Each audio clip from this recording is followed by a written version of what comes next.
Hey, everyone from the Decon Chamber family. We've had a rough couple of days here in Los Angeles. Tragic, frankly. Yeah. We've had friends, people that you're fans of, lose homes. I've never experienced anything like this in the 30 years I've lived in Los Angeles. This is. I've seen some scary stuff here, but this really it is tantamount. And Uh, listen, people need help. Animals need help. We are going to show you a list of places that you can donate to. We would really encourage you, as part of our wonderful community, to yeah, donate anything that you can because it's look, the fires are slowing, but it's the aftermath that's yeah, going to be a real job of reconstructing what yeah. our city looks And like. not least the donation to the first responders, the Los Angeles Fire Department and all their affiliates. I mean, the brave, incredible work that they do. We can only thank them from the bottom of our hearts. They saved Hollywood, and Yeah, there are people and there are animals that need our help. yeah, And if there's anything that you can give, it would yeah. be much appreciated. Yeah. So, th what you can. Thank you very much, guys, and we hope you enjoy the show nonetheless. But this has been a tough time for LA. Stay safe. Stay Yeah, safe. stay safe.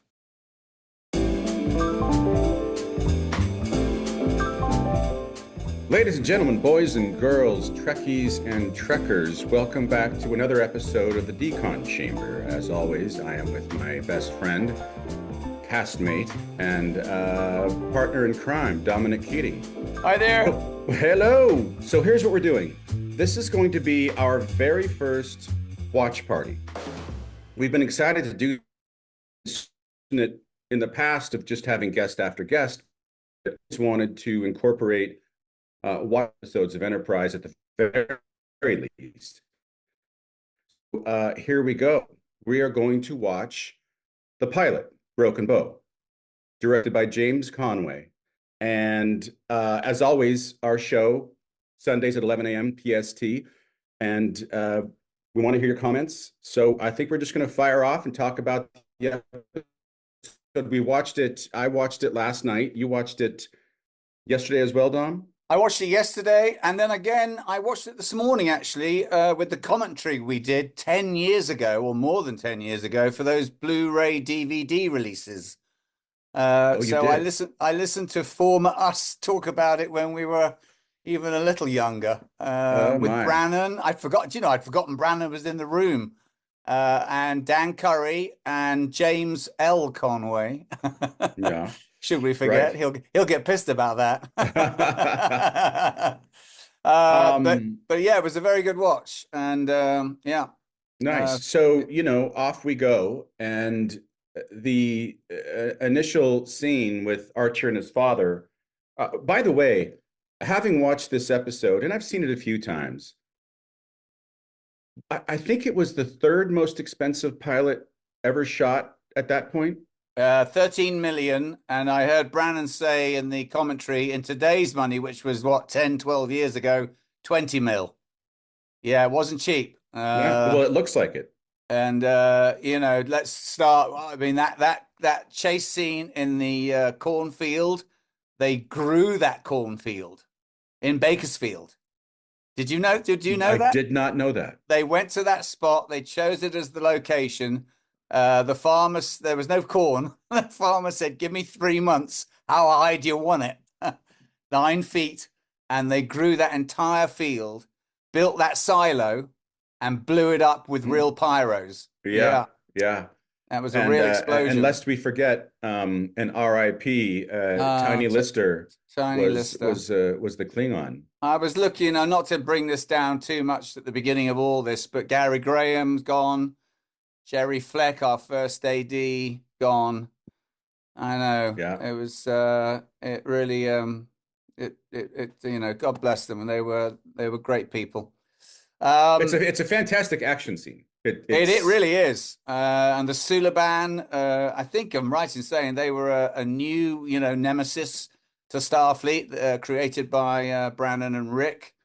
The CGI, which was expensive and new, couldn't have been better. I yeah, mean, having them slither under that doorway. I yeah. love the fact that The first one slithers under, head rolls, under he goes, and then they're not paying for another one. He opens the door up, and the other one walks. The other one walks through. Hey, try the door, buddy.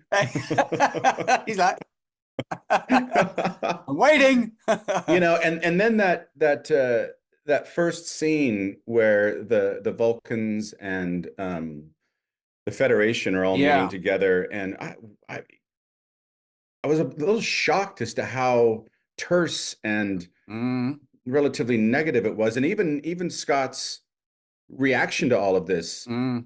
was Well, it was a flew in bit. the face of a lot of what the audience prior to this. I mean, we were a prequel, and I think Brannon explained it as like, well, relationships between us and the Vulcans at this stage in our relationship history with them, it's not great, and they were holding us back. This wasn't your Spock and Captain Kirk relationship at all, Right, and there was a friction. And they were, as it were, keeping us on our guardrails and the tricycle with the training wheels on. right. And we were fed up. We were just fed up of it. And Scott, I think, hits a great tone straight away. And I can't imagine anyone else playing that part. When I heard that he'd been cast, I was like, well, if they couldn't get Harrison Ford, hell yeah. Right. No disrespect to Scott. Right. But yeah, Well, I it's was I was thrilled when I found, that it was Scott as the captain. totally. Yeah. Yeah. It was Do you like, know that's right. he didn't get cast. The process, you went through quite a grind to get it. Apparently they always knew it was going to be you. And why they had you back 7 times, I'll never know. But Oh, no, no, no. They had a person on retainer. that's Uh, right.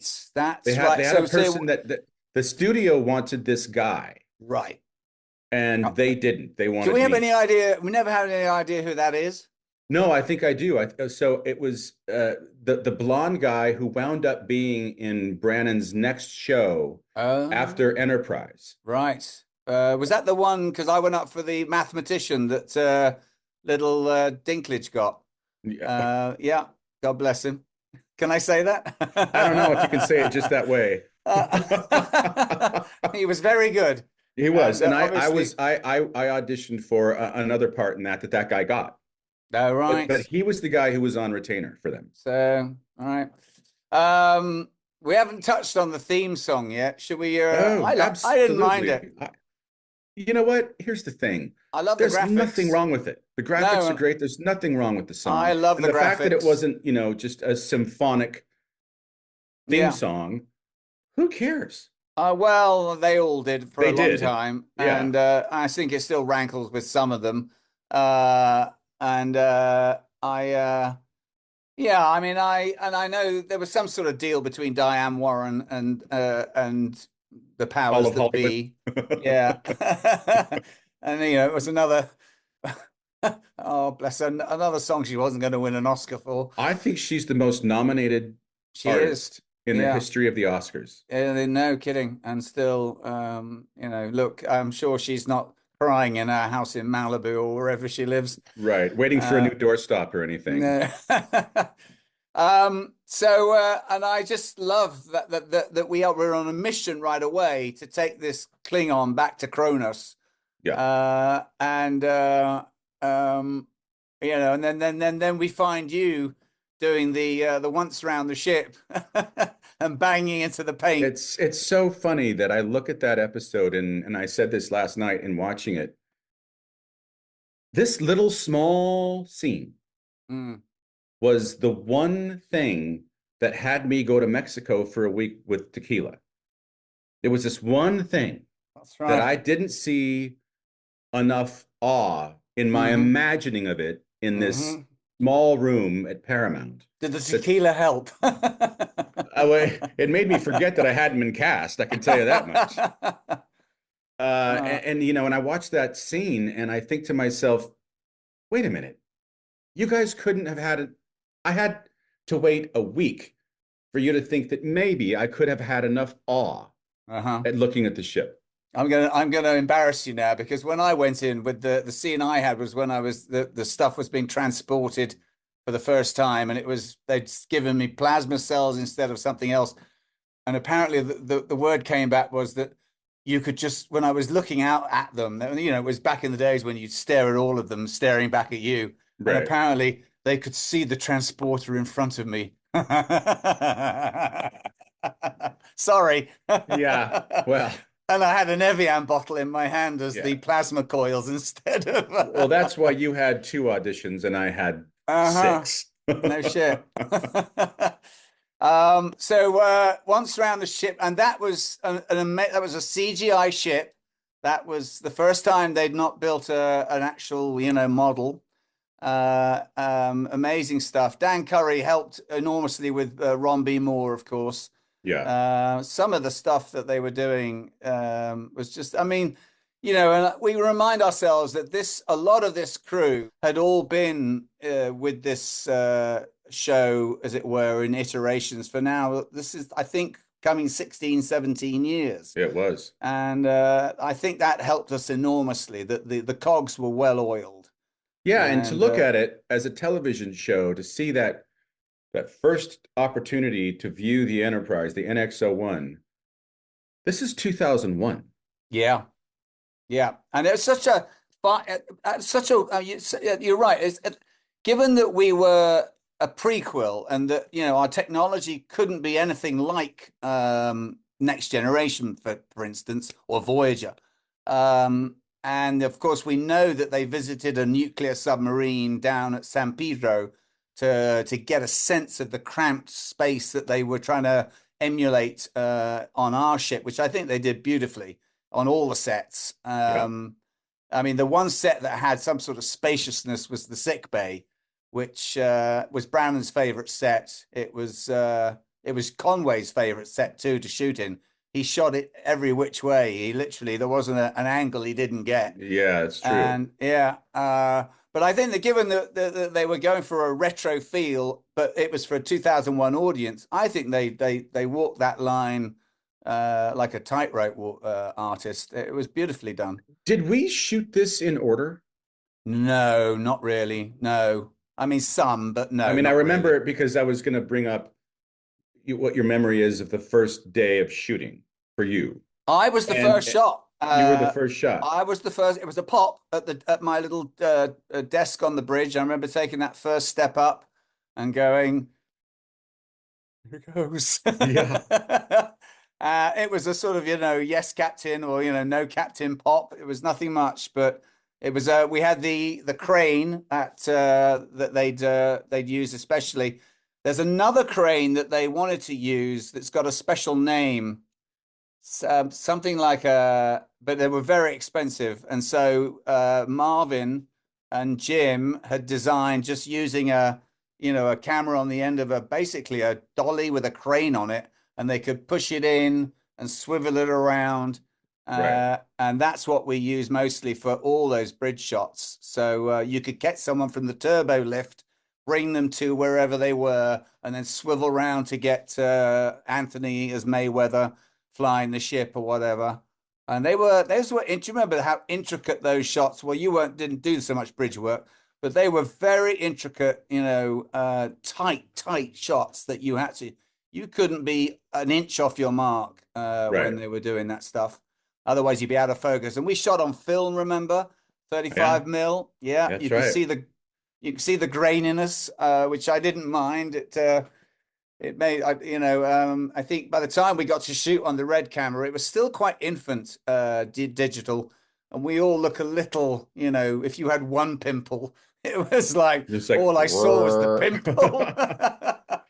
I remember my first shot in engineering. I do this run from, say, stage right Mm. all the way over the warp core, run down the left, scramble down the ladder, Yeah. jump up to the console, Uh-huh. and they were like, "Well, listen, you're going to go here, here, and here, and here." And I was like, hey, one second, can you give me like 5 minutes?" Because I Yeah. had to try it, you Yes. know. Yeah. And they want it done. And Jim, do you remember him? And he took no prisoners. I mean, when we interviewed him for our last show, do you remember I actually said to him, I said, you know, you know, you weren't exactly friendly with us, Jim. Yeah. Was that your style? He went, yeah, somewhat. Yeah. Yeah. And Um, and I just remember being so scared. yeah, that's what I said funnily enough, this morning, listening to the stepping up onto the bridge. My heart was going like out of my chest, like, Yeah. you know, don't screw this up, Dom. Well, And I was so convinced I was just going to get fired. And then I thought later on, reason. um, But yeah, and then I think that's when you and Anthony Mayweather walk in, and I do for maybe I think I only said this line two yeah. times in the entirety of our show, which was "Keep your shirt on, Keep Lieutenant." your shirt on. I'd already refrained it with him at in the transporter scene about Lieutenant Commander Tucker getting his knickers all in a twist or so, or me, Right. you know, and so I love. There were some lovely refrains in this. It was a really well written pilot, It if I was. might say so. I mean, I've seen all the pilots of all the shows now, and I'll say this about all the legacy ones without beyond a shadow of a doubt, ours is the best pilot. It's the best written. It's the best story. I think our cast gelled immediately. I knew that from the read through when we went to Paramount and we finally met all each other. Do you know Scott had only been cast 2 days before Yeah, officially he'd come from in Canada shooting something Canada? in Toronto. Yeah, Yeah, or they Vancouver. I'm hadn't not sure actually got him which. to sign on the line, and and Jolene was the other last one. They saw 75 girls for Jolene. They saw about 25 of you, I think I remember Brandon saying. But they always knew they wanted Scott. And when we had him on the show, you know, last season, he told us the story that, you know, he went there to pitch another show with his mate. Yeah. And it was at that meeting. You know, we want you for another sci-fi show. Yeah. And Right. his mate must have gone, And at the time he wasn't interested until they described said exactly how it was going to go. it was going to be a prequel and you were going Yeah. to be the first. And Right. he was like, oh, Yeah. okay, now I'll I'm do that. interested. I'll do that. Yeah. And he was Yeah. brilliant. That read through at Paramount, I remember just, you know, I'd had one other experience in England of being on a quite a long running show, that show Desmond's I did. Yeah. And I knew from the read through of that one that we just had chemistry. There was, you know, there were no there were I mean I often say that, you know, when you go and do a play or you do something, there's if there's one arsehole in the fucking you know, cast, it's one bad apple, you Yeah. know, and it can ruin things. Right. And there really wasn't. And there was just this lovely camaraderie between us all. Yeah. And Yeah. We were in the right spot at the right time. we really were Definitely. good zeitgeist stuff. Yeah. So we're on the ship. We're taking what was the character's name? The Klingon. Did he have a name? Clang? Clang. Well Clang? done. Yeah. I love those scenes with Linda when he enrolls her to come on as the linguist, and he goes to Brazil, which was Malibu, to go get Right. her. She's brilliant in those scenes. She really is. I mean, She I was thinking about, my own self. I watched that episode and I don't necessarily cringe a little bit, but I'm working too hard. Me too, a bit. I have to say. I mean, I, you know, yes. I mean, I remember doing scenes with Jolene on the bridge, and I'm like, I can't hear her. What's she saying? Right. You know, can this girl act? Right. And then then you actually look at the finished product, and she's smoking you off the screen because she looks like, you know, $1.5 million. Right.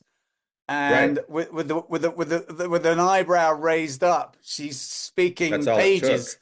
I Yeah. know, and Yeah. And I found in watching it, I thought to myself that one, I thought John was really centered in what he was doing. And I yes, thought that Linda was as well. oh, very much so. Yeah, I mean, and not easy stuff to do. All that, you know. Yeah. I mean, Yeah. and to, you know, she hit the note every time. her interest in hearing Klingon for the first time. You're immediately drawn to her interest. Yeah. She's funny when she needs to be funny. Remember that scene in the sick bay when she's now translating for him, and wasn't he? He's obviously in some sort of post knockout dementia, and he says she's funny. I mean, she Yeah. hits the comic beats Later on, he beautifully. says, tell her to shut up. And she goes, shut up. Shut up. Yeah, and John, as you say, he's just a very, he's the one of us that's carried on and kept a career going for 20 years after the event, and that ain't no coincidence. Yeah. He's a I will say this about, sorry to interrupt. I will say this about the Phlox smile. I'm yes. glad they did not keep doing that. They didn't need to, and they No. realized they didn't need to. John had plenty of characters pouring through the mask, and that smile probably cost 20 grand. Oh God, I think it So, did. Yeah. yeah, no Yeah. kidding. I And mean, it looked fake. and it just looked a bit weird. He didn't Yeah. need it, No, exactly. no, no. So we're on our way with Clang, and then the Suliban come aboard. Some of those scenes, those when the ship goes dark, and now we're really in this submarine environment, and we lit a lot of those. Do you remember how much we should have been paid a lighting bump? Yeah. But we did a lot of lighting with those flashlights for Marvin Right. on our And own, and we had to learn that you can't point it at their face, you have to point it at no, the chest. yes, yeah, and So we got good at illuminate. it. Yeah. And we lit those scenes in the Jeffries tubes and the like, and to see those CGI Suliban creeping up the walls was, really, it was, good stuff. I It was mean, pretty great. pretty Uh, great. and when the Suliban show up and their ability to disappear and all of that, Yes, the and then chameleon-esque of them, and yeah, Linda sees one of them on the ladder, and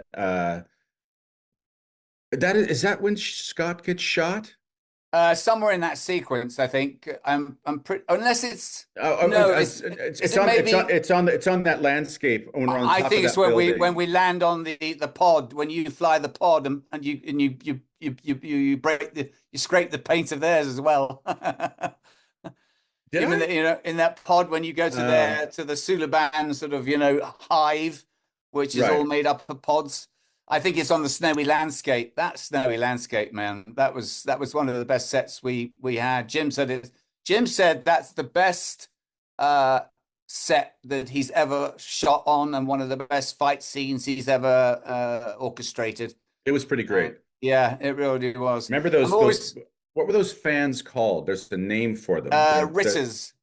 Ritters. Ritters, I think, yeah. And the snow was soap flakes. It's detergent. Yes. Yeah, Right. ruined anyone's shoes. Yeah, That's right. That's right. that's right. Yeah, Yeah. And that and was like, that's based straight out of the OK Corral. yeah, Uh yeah. And yeah. People, then and then before that, we've gone down into the well, marketplace. that's that right. So so how do we hear about Sarin? We get that from Clang, I Clang think. says it, and then T'Pol says, he says three or four words, and then Archer says, "What? What do you?" And then T'Pol says, She knows about, right. Is it Rigel 10? It's "Well, Rigel. I believe she says, yes, it's Rigel." She It's says that Rigel. It's she, the yeah, 10th planet of Rigel 10. And that's when we go there in pursuit of who these Suliban are.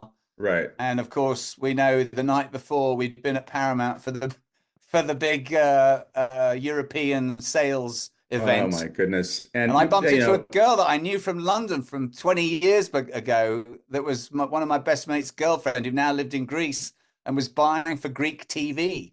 really, Yeah, and that was quite a small world event. Anyway, you, so John, you got, I will you say tell this. it. I'm sure that a lot of people know the story already, Uh, but that night, I was at a table with John and Bonnie, and the drinks were free, yeah. free drinks and free food. Actors come right to the table, and at the end of the evening, uh, really kind of hammered. Yeah, I think I have the great idea to John. It's like, listen, I think that Paramount owns all the liquor. yeah, It's ours too. yeah. So you So both got Macintoshes on, haven't you? Like, uh, I grab two bottles. He yeah. grabs two bottles. You clink out of Walk to out the of parking there. lot. John gives his two bottles to me. Go home. Wake up the next morning, hungover like you can't imagine. Yeah, and And we're then on location. we're on location in this It was a abandoned sewage. No, sewage it was a treatment working plant. Was it sewage a plant. circuit? And Working sewage plant in Long Beach. we're like seven floors down, and it just Down smells like an poop. outhouse. It And smelled like poop. I spend the first, and I'm looking at myself in the scene, and I'm like, you don't look too bad. But there were moments where I was like, Oh, it was a long day in oh, that. But my God, I mean, the set dressing that Herman had done. I mean, it was amazing, wasn't it? I mean, it yeah, looked yeah, like Blade Runner, frankly. absolutely. That was the inspiration, I think. And Yeah, yeah. let's not forget the Butterfly Girls. I mean, they were the highlight of our day, I mean, back in those days, showing them like that, I mean, like that must have that. been like on edge of like what Oh you could yeah, do or not do, yeah. They were you know? definitely pushing the envelope. And I know this came up in Nanar's book that she felt the exploitation of ladies of Star Trek. But yeah, I know it. Because we haven't got to the very name of our show, the Decon Chamber yet. But Yeah, we're going to get there. right. But yeah, this was definitely. But you know what? In sci-fi terms and TV, I don't know, call it titillation. They were fantastic. And the CGI of their tongues coming out to Catching the butterflies. catching those butterflies Yeah. was amazing. I thought it wasn't gratuitous. They were sprayed in latex. They Well, weren't little bit. a little bit. I mean, they were sprayed in latex. It wasn't a costume. Yeah. So there was, And there they was were real some. life twins. They were real life twins from, I think, Poland, if I'm not mistaken. Um, Oh, and they were lovely. They were really nice girls. yeah. He said, I married one of them for that. And Anyway, I love that's how in that scene, I mean, you stepped out of your own self yes, without a doubt. in your shyness Yes, about the yeah, whole thing. I did. Yeah, I certainly did. There's that Dom's grin. Yeah. And somehow they got Scott to kiss his first girl quite quickly, as in homage to Captain Kirk. She ended up going. She did years on CSI, and then also on Nikita. Brannon rather weirdly said in the commentary, "Is it strange that I liked her better as a Suliban?" Well, that's funny Yes, because Brannon. yes, a little bit because I saw her as a Suliban and I was like, meh. Yeah, yeah. She had these beautiful eyes. She's very, very, very, very attractive lady, and that was Scott's first kiss, and it came off very well. Yeah. That's is so. Then we get from Saren that Clang is holding something. Is that what? Yes. Yes. Yeah, Yes. and Yeah. that the Suliban have now managed to augment themselves, and they are what's the word? They are regenerated, and we never got into the explanation of Future Guy, who is the overlord of No, what's going on. We didn't. But I No, did think it was back to the Suliban thing in that scene that John has with Archer, or that John has with Archer, where he's got the Suliban opened up and all the three heart ventricles and the yes, right, particular kind of eyes that yeah. he's like he can see things that you can't even imagine. Yeah, right. That stuff. There was also that Dr. Phlox was modeled on a real life doctor called Dr. I think his name's Wheel or Weil, who used still I think he's still alive. He's an actual Western medical doctor, but he likes to use all sorts of other medical, attributes. Slugs and Yeah, Dr. Weil. And so, yeah, he does. He uses, Amazonian whatever slugs and leeches and to good effect. And that's who he was based on. So where are we in the telling of all this? well, we leave the snowy compound. Yes, that's right. We get back on board. Have we lost Clang at this moment? Because this is an important part. Because we got one mission to show the Vulcans that we can get this right. Right. And we haven't even sort of got into the fact that Jolene has come along as to Paul to assist us, and there's some Monitor us, really. Yeah, and there's rankle about that. I love that dinner scene that you guys have when she's trying to cut the Italian breadstick with a knife and fork because they won't touch food with their hands. I mean, funny little tidbit about that. Eventually, because I was just like eating, and on other people's coverage, I was still You're cutting. planking a plate. Connor, stop that! They had to give me like a pad underneath everything so that you couldn't hear what I was doing because I thought, look, I want to be there for my partner in the scene, and I don't want to be faking what I'm doing. So I learned later that don't do that. Fake it. I know. It's like going with the phasers. Exactly. Well, we should back up on that because by the time it must have been that scene where we were shooting on, because I don't think I'd shot a face pistol until that point. No. And they were like, they had two of them. Noise. No, that was later. That was later. Yeah. Like, what's that noise? I don't know. Let's go again. What is that? Connor, are you making sounds? And I was like, no. And then we did it again. And they were like, Connor, you're going. Truth be told, I think I did too. It was Charlie Props came over to me. He said, little secret, just squeeze the handle like you like, and then it makes you feel like you're doing something. And there's no kickback. It was just. And he showed me how, and he grabbed my bottom and he said, like this. He said, I'll see you in court. Playoffs? We're talking about playoffs? Oh, yeah, you bet we are, mate. Get in on the action at DraftKings Sportsbook, an official betting sports partner of the NFL. Tell me, Con, what's the best way to get about this? Okay, well, scoring touchdowns is the key to winning in the playoffs. And you can score big by betting on them at DraftKings, the #1 place to bet touchdowns. So let's say I'm ready to make my first bet. What am I doing? Okay, so basically what you can do is you can bet on a player scoring touchdowns. You can bet on the score of the game. You can bet the over-under of that game. You can bet the winning team. You can bet any number of ways. And with that, DraftKings gives you the availability to do it right online. As you're watching the game. As you're watching the game. You can bet as you're watching the game. And I guess one of the easiest ways to make a bet is who's going to score 6. Yep. Yeah. Yep. And that would be like, as you're, right, okay, I'm up for that. I'll give you $5. Okay. Yeah. Good man. Gambling problem? Call 1-800-GAMBLER. In New York, call 877-8-HOPE-NY or text HOPE-NY 467-369. In Connecticut, help is available for gambling problems.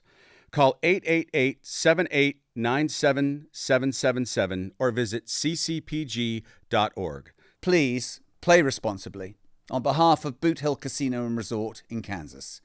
21 plus age and eligibility varies by jurisdiction. Void in Ontario. Bonus bets expire 168 hours after issuance. For additional terms and responsible gaming resources, see dkng.co/audio. So then we get back from, we've dragged Archer back in the shuttle pod. He's injured. He's been shot in the leg.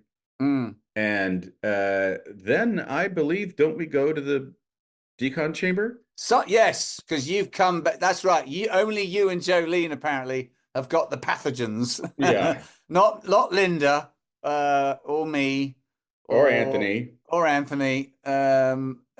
We did spend most of the time in the shuttle pod, so fair dues. Right. But you and Jolene God bless her. You know, and my God, you were ripped in those days, mate, weren't Yeah. you? Oh, Yeah. just But solid. it's so funny that, I look at that scene and it's actually quite a good scene. It is a good scene, and I think Jim shot it just with the right tone. It was gratuitous with a very small G, and I thought it's sexy, you know, Yeah. and Funny, I like the perfunctoriness of it too. yeah. That that you're not there is no sense of, you know, what would you call it? You know, getting close or stepping over any sexual No, line, or no. it's just I've got to do this, you know. Yeah. The funny Yeah, side note to this is that when I was shooting the scene with Anthony where he's sitting on top in the of the sweet site, spot. yeah, in the Yeah, sweet spot, and yeah, I go up and I visit him. When we were shooting that, they were testing the gel they wanted to use on two bodies. Yeah, on two like, naked models. yeah. And we were like, what's all the hubbub What's over all the there? fuss? One of them was pretty good looking. And they did that for hours trying to figure out Hours. to get the right gel. And the thing about the gel was wound up using, KY, wasn't it? it had sparkles in it. KY with sparkles in it. Yeah. Well, I think it was an actual Was it an actual gel? particular, yeah, yeah, Was it from L'Oreal? right, or the pleasure because chest. because you deserve it. That's right. But the thing about that From scene the was pleasure is chest. People outside of LA won't know what that is. right. So, you know, Well, it's a shop. I got taken to the pleasure chest in my first 10 days of being in this Did you town. really? Oh my Yeah. God. Larkin McLean. Thank you, Larkin. But the thing is that one, it is a sexy scene, but the content of the scene isn't, which makes it sort of dynamic and interesting to me. Yeah. But the reality is that, I've been asked this over and over and over again. I was like, what was it like shooting the scene with Jolene? And I said, you have to understand that behind that camera, Mm. there's 30 people Yeah. scrutinizing everything Yeah, about yeah. you. And And you're there's in your nothing tidy sexy shorts about, too. yeah, exactly. And then after every take where we applied the gel, Got to wipe it they had to off. wipe it off with a dry towel. Yeah. Yeah. So by the end of it, we looked like lobsters. Right. Right. Yeah. Yeah. Cute. Cute. Yeah, really sexy. Yeah. Yeah. I'm Yeah. sure a lot of ladies stop on that side shot of you. It's so funny. They put me, and I never wore it again. They put me in a dance belt, How do you mean? What? like a ballet dancer dance belt. When you see a ballet dancer, a male ballet dancer on stage, it's like Yeah. wonk, you know. Uh, And so it, yeah, they're right. Oh, so that's underneath the shorts was yeah, that? was a Oh, it's like dance belt. okay. Yeah. It was almost like wearing a cricket box. Yeah, like it's Yeah. like a cup. I honestly, in Pulls it all up and tucks it right against you. all these years, I've been super jealous. That's hilarious. Oh, the magic of movie making. Oh, Hollywood. Some of them know how the rest of that sentence goes. That's Um, right. if you know, you know. That's right. But then after So that scene, Jolene, well, she already says before we leave that station that she's taking over. right. That's right. That's a big moment. Yeah. That's right. It is. And your face is a picture of like, huh? You're You what? know, yeah. Your face looks like the two steaks that arrived to the dinner table. Right, exactly. Like a confused good old boy. What? So we lose Clang. The one thing we've been, tasked with, and to not show the Vulcans that we're not going to screw this up. We lose Clang, and he's Yeah.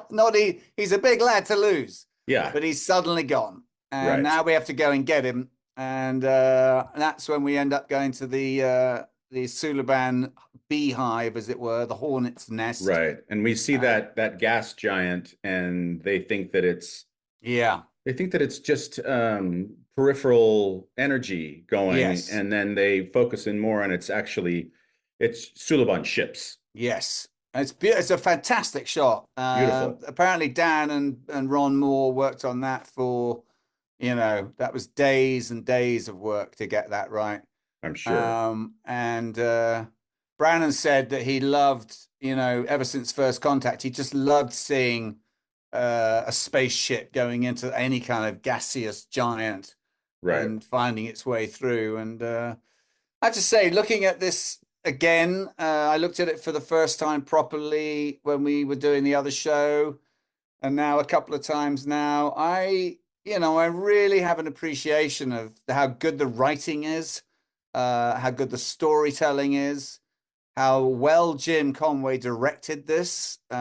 He was flawless. He didn't nearly get to do it because he was at Spelling, and they wanted him to do something else. But luckily, it was all owned by Viacom, and they got him out of his commitments to Spelling, and so he was available. And we really couldn't have been in better hands. That's true. And here's something most people don't know, I think.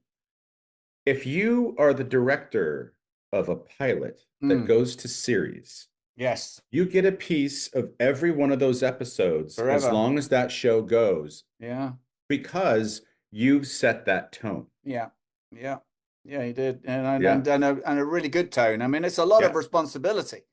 Right. And do you remember we used to play golf all together? And he was a pretty good golfer, Jim. But I remember once he hooked one ball off the tee somewhere where we were playing, and he sort of got pissed off. And then I remember I just heard him in an aside going, "Yeah, well, Tiger Woods couldn't shoot a 7-page, with a 3-page fight scene. So what the hell?" Exactly. So we're in the Klingon hornet's nest. Suliban hornet's nest. The Suliban. The Suliban hornet's nest. I love that effect that it's called an echo effect. I think is what they were calling it, when the spatial time awareness is moving as they're shooting. It reminded me a lot of that lovely mirrored scene in The Man with the Golden Gun, the James Bond movie. Do you remember when he's constantly looking around for him and he won't show himself? Right. And then all of a sudden Clang comes out of the darkness, and changes, his chameleon-esque, and suddenly they're on the floor together. And I know that what Brannon had written about the phase pistol being fired, this was a bit sort of like The Matrix. The bullet is the phase pistol, what's do you call it? Not warp core. It's like a tracer that gets there before. Yes, and that I remember that apparently they asked Jim, can you put that on screen, what I've written? And he goes, yeah. And as actors, I know you said this in the commentary, we just say yes to everything. Yeah, exactly. But here's the thing: if you're the director, you better get it done, and you don't bring it, they go, but you said you could. Yeah, exactly. And that didn't work. And he did. He really did. It was there was no doubt in your mind's eye what happened there. Yeah. And so that when the actual phase pistol fire came and he dodged it, it was a great moment. It was such a homage to what's the movie that you just mentioned, with the shooting of the gun, and Keanu Reeves goes, Matrix. Yeah, Matrix. Brilliant. Yeah, thank you. I mean, really was. Yeah. Do we shortly follow then into the Suliban command center where I broke all of the phase pistols? Yes, that's it. Yeah. Pretty much it. Yeah. We had two. They were expensive. They were about 10 grand each. They were the prototypes. That's all there was. They were heavy.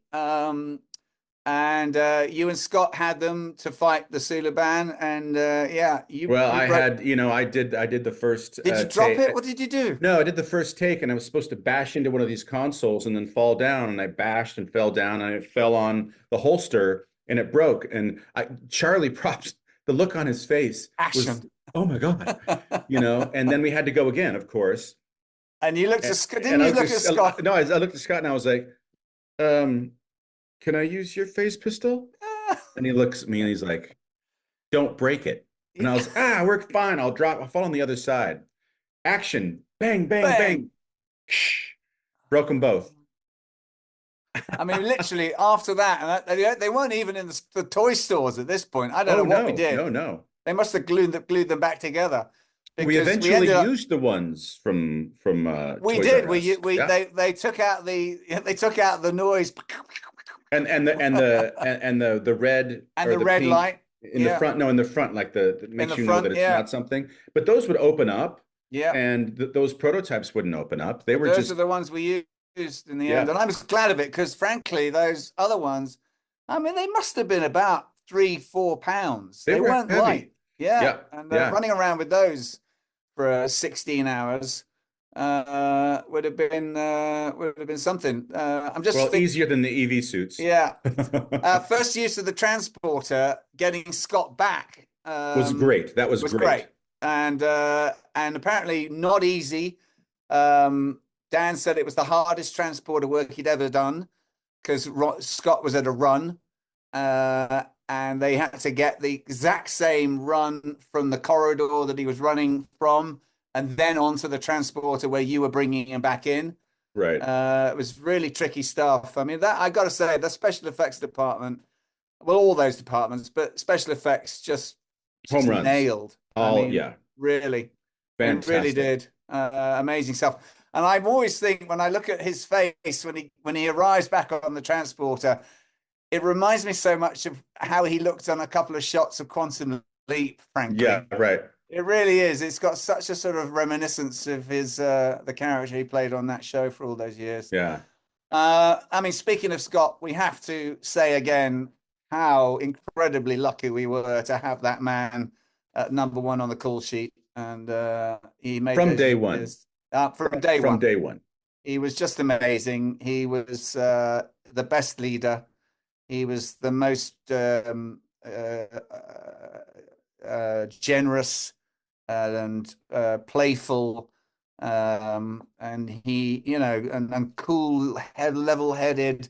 And he has this extraordinary ability to, without ego, he's the boss. He's the boss. He's the boss, but without being a dick about it. Yeah. It reminded me when I used to work in restaurants. That's how I met my best buddy Mutlu. He was the other manager. He got people to work for you by you liking him and not wanting to make him look bad. The other manager was an a-hole, and he just barked at you for 9 hours. Right. And you kind of got the job done, but it was the longest 9 hours of your life. You weren't doing your best work. Yeah, no. And you weren't doing your best work. Capacity. No. Yeah. And for Scott, you just, it was a joy every day showing up. And he set a bar that was that you wanted to match. And absolutely. Yeah, without a doubt. If there was an extra on that bridge set on any given day that he didn't know the face of, he was the first one over with his hand out to welcome them to the set. Yeah, we've said it many times. We were so fortunate to have him, and I pinched myself. We were at Paramount when it was still so much a studio. Right. There was so much life there. There was so much production. The commissary was amazing. Angel shot just down from us. Charmed. Those three charming young ladies. God bless Sharon Doherty. God bless her. I know she's just gone. And we shot on those stages, 18, 8, and 9. I mean, 18, Hitchcock shot Rear Window there. It's got the Busby Berkeley swimming pool underneath, man. Yeah. Our two trailers, you look up onto those balconies, and that's where William Holden went to meet the girl in Sunset Boulevard. Yeah. And, we walked through the Paramount, looking back at the water tower through the Godfather Alley. That's right. And we were just at that signing in the Hollywood show, and there was Vic Giancarlo Russo. Yeah, I think that's his name. He played Johnny Fontaine. Who was, loosely based on Frank Sinatra. You know, and then also in the parking lot when you pulled in, that big wall was painted for the Truman Show when Yeah, he's in the yeah, water. yeah. When he Yeah, bounces up and it's not the sky at that's all. right. That's right. Brilliant. Yeah, And every now and again you couldn't park there because they'd filled it with water for some other scene. right. Yeah, amazing stuff, man. Yeah. We were very lucky. Just the makeup department, Michael Westmore, and all those wonderful makeup artists we had who just brought us, brought everything to life. Yeah.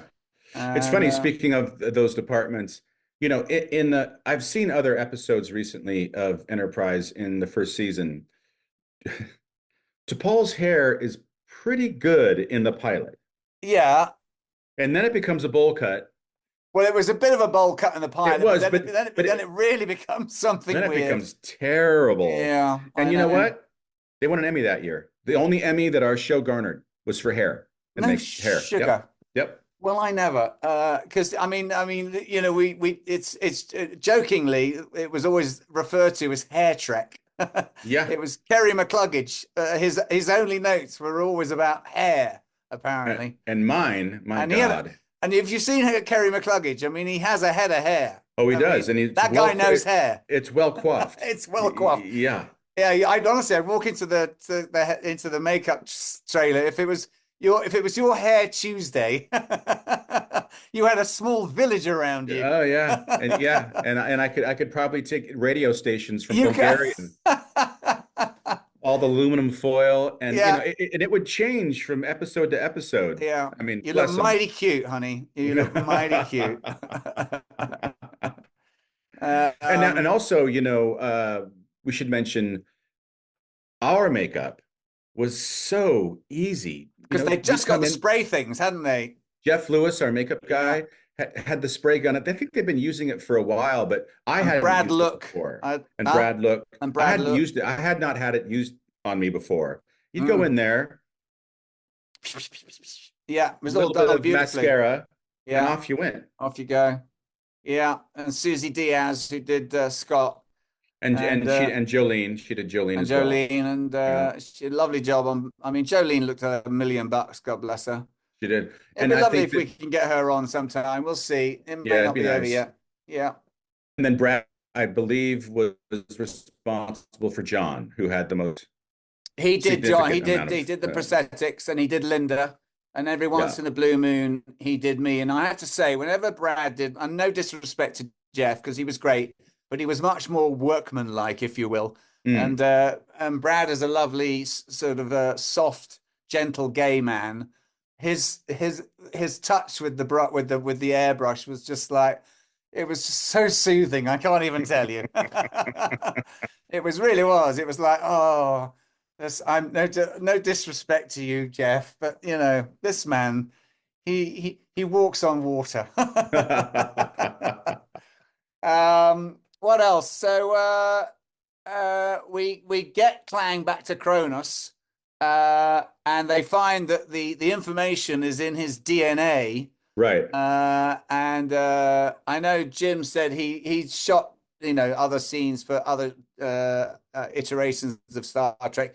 He loves shooting Klingon scenes. All those actors were just just to the hilt. Chewing the scenery.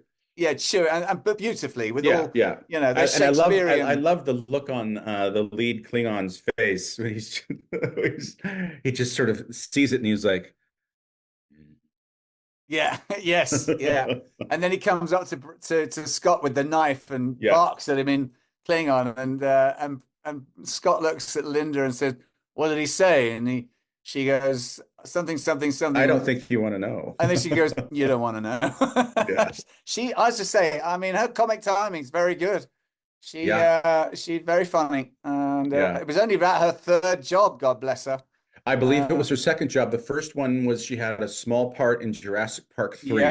Yeah. And then she'd just come out of college. And there's a funny story to this. This was her second job, I believe. Maybe her third. Maybe I think it was third. I think she'd done something else an too. episode of something. Yeah. But we're sitting there one time and she's asking him, this is very early on. It might have even been during the pilot. And she's like, well, you're an actor. You lived in New York. What did you do? And I said, well, I did stuff up and down the Eastern Seaboard. And I went up to Boston because I know that she went to BU and in the theater department. And I said, yeah, I went up to Boston and played Septimus in Arcadia. And she goes, You were Septimus? that was you? And I was like, yeah, that was me. And she goes, we all had terrible crushes on you. Oh. And that was it. Nah. Um, and then we come back to Earth, and we have the presentation in front of Starfleet.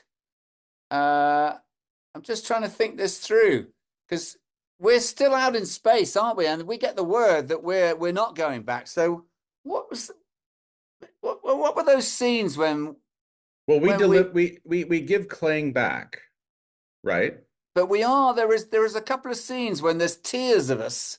Are we on Earth there? Or No. gosh, isn't that funny With that well, we should mention Vaughn Armstrong as Admiral Vaughan, Forrest. He was the fantastic. Yeah, and his first time as a human. Yeah. But the most time he's the actor that's played the most parts on Star Trek in its entirety. Yeah. 12, And 12, he said 12 or 13. I think so, yeah. Yeah, God bless. Um they CGI'd in a second level of people because it didn't look like it was important enough. Yeah. And that worked very well. But I love that bit where, Scott announces to us that we're now going on a mission, and there's a planet some 5 light years away with Right. humanoid beings on it. And that was one of the moments. I'm sorry, and that was one of the moments where I sort of felt like, wow, you overdid that one, Connor. It was almost like, yeehaw.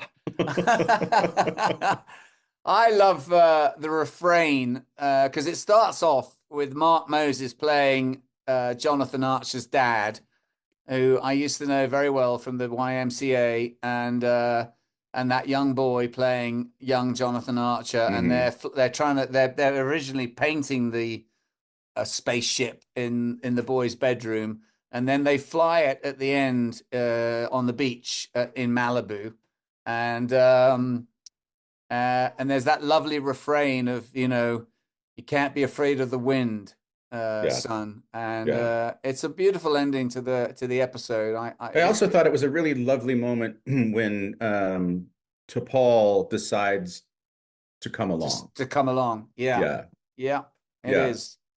It is.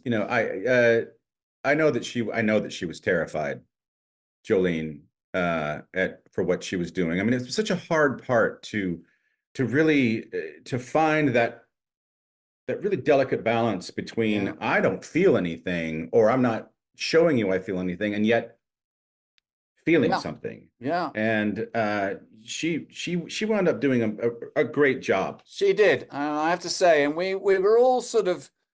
It was not something we were used to, that she had her acting coach on set in that first season, at least for the first few episodes. Oh, we would run scenes together all the time. All the time. With him and her. Yeah. And in my trailer. And we found that, would you, the three of you, were, I didn't know that. Yeah. All the time. Did you find that helpful, having someone else's input like that or was he only ever really directing her, as it were? Oh yeah, he didn't. He left me. I mean, he left me alone. It was clear that you knew what you were doing. Yeah, yeah. But it worked for she. I mean, God knows. I mean, we've told these stories a couple of times about Richard Burton complaining bitterly that Liz Taylor was giving him nothing in Cleopatra, and then being shown the dailies, and he's like, yeah, she's wiping me off the screen, smoldering. Right. Or Olivier and Marilyn Monroe. Yes, exactly. And this was another very much a case in point. The camera there wasn't an angle you could put the camera at Jolene that wasn't just easy on the eye. I know, looked perfect. And she nailed it. She moved well, and I think she spent some time in ADR. I tell you one thing about Jo. She was a sponge-like, and she watched others on the set, Scott maybe, and yourself, and she just soaked up how to do this. Yeah. Agreed. And she Because learned she quick. hadn't done much before that. No, she hadn't. She was a quick study, and not to give ourselves any airs and graces, but we were very fortunate with the cast we had and how well we gelled immediately. Yeah, I mean, very, very lucky. We were a crew. And we should, let's not forget, we must mention Marvin Rush. He shot and lit these scenes. Well, Billy Pete's lit them. And Billy Pete's, I mean, but under Marvin's, direction. God bless Billy Pete's, and yeah, I mean, all those guys. I mean, it's all our costume people were so wonderful and amazing, attentive, and it was honestly, we've said it many times, Con. I mean, some of the happiest years of my life, without a doubt. And and it brought us together as lifelong friends now. Yeah. And we've been through a lot together, mate. And that's right. In this town of angels, and we won the World Series. That's right. That was amazing. That was crazy. Yeah. So to put this in context, right? Yeah, with a timeline. Yes. Yeah. God bless the Dodgers. And I know that probably won't piss off too many Star Trek fans. So God bless them. Well, I think ultimately, as we send ourselves off after this pilot episode and doing this watch party, as is, I'll paraphrase this, what they say in the show is like, let's go see what's out there. Let's go see what's out there. Yeah. Yeah. Yeah, I'm looking forward to getting through the episodes, and I think we'll it wouldn't be a bad idea we don't have to go chronologically just through our show. I think I was thinking to myself, since we were at the Hollywood show, I was sitting next to Barbara Luna. We should get Barbara on absolutely like this to talk about her episode of the original show, and yeah. I think this would be a great thing to do. So and have other guest stars on. Similarly for other episodes, not necessarily our show, and we'll salt and pepper it, as it were. I think that's exactly what we should do. Yes. Yeah. So, yeah. Well, it's been lovely taking a step down memory lane with you, mate. And likewise, when we were young and gorgeous. Oh my goodness. You could cut stone with our bodies. Oh my word, honestly. I mean, I remember, I've told this story a couple of times. I was a bit older than you and Anthony, and I was engaged, and I remember being at Target, and I was buying a pair of chinos to play golf in, and they were 32-inch waists, and I was like, oh well, I'm engaged, I'm getting married, I'm 40, it's okay. And then let's get some frozen yogurt. And then I must have seen you in that decon chamber scene and went, that's not happening.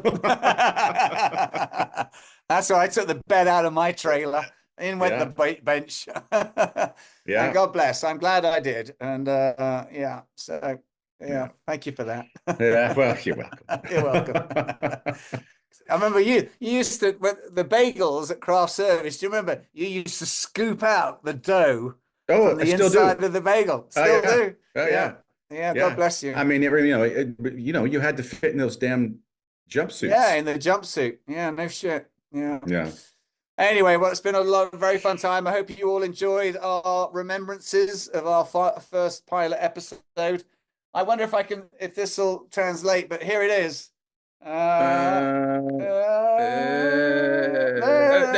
it is. That is the original first part of Broken Bow, with all the signatures of everyone on the front page. It's so original. It doesn't even have the logo on. It's just a blue cover, and it doesn't have anything on at all. It's just got my name at the top that I wrote, and then I went to everyone's trailer, and Might have told them it was for charity.